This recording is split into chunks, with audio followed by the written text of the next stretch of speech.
Just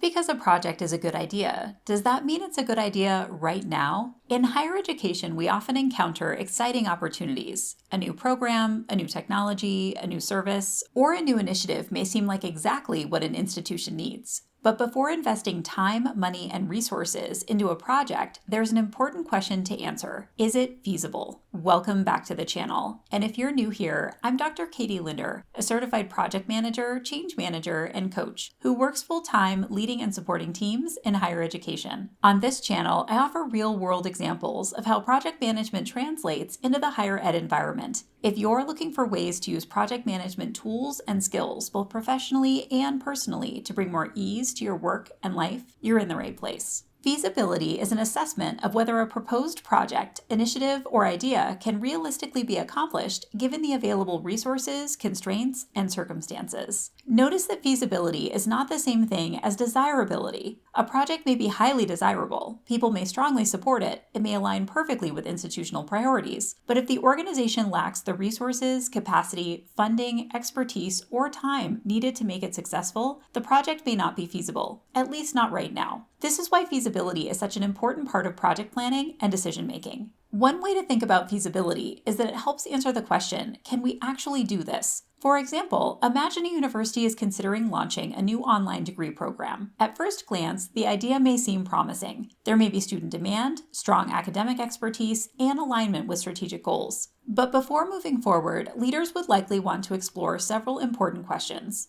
Do we have the faculty capacity to support the program? Do we have the necessary technology infrastructure? Can we provide student support services for online learners? Is there sufficient funding to develop and market the program? Can we realistically launch within the desired timeline? These are all feasibility questions. The purpose of a feasibility assessment is not to discourage innovation. It's to ensure that decisions are grounded in reality. There are several different dimensions of feasibility that organizations often consider. One is technical feasibility. This focuses on whether the required technology, systems, or expertise are available to support the project. Another is financial feasibility. This examines whether sufficient funding and resources exist to complete and sustain the initiative. Organizations may also consider operational feasibility, which looks at whether existing processes, staffing, and organizational structures can support the proposed change. And finally, there is schedule feasibility. Even if a project is technically and financially possible, the timeline may not be realistic given competing priorities and available capacity. The good news is that you don't always need a formal feasibility study to think about feasibility. In many cases, asking a few thoughtful questions can help reveal potential challenges before significant resources have been committed. For example, you might ask, do we have the people needed to do this work? Do we have the necessary budget? Do we have leadership support? Do we have the systems and infrastructure required? Can this realistically be completed within the proposed timeline?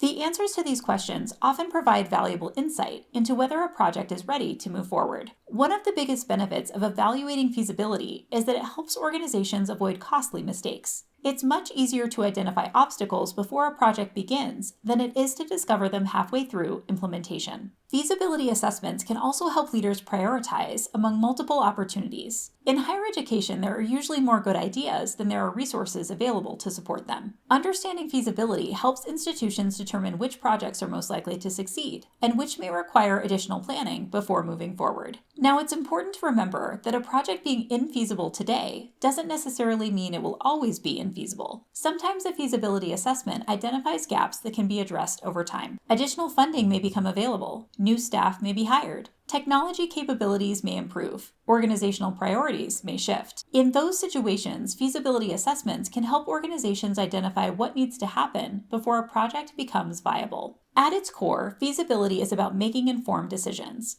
It helps organizations move beyond enthusiasm and evaluate whether they have what they need to successfully deliver the outcomes they hope to achieve. Before launching your next project, consider asking not only whether it's a good idea, but also whether it's a feasible one. That simple distinction can help save time, resources, and frustration while increasing the likelihood of success. I'd love to hear from you in the comments. Have you ever been involved in a project that seemed like a great idea, but turned out to be difficult to implement? What feasibility challenges emerged along the way? And if If you found this video helpful, be sure to subscribe to the channel for more content on utilizing project management approaches in higher education environments. Thanks for watching, and I'll see you in the next one.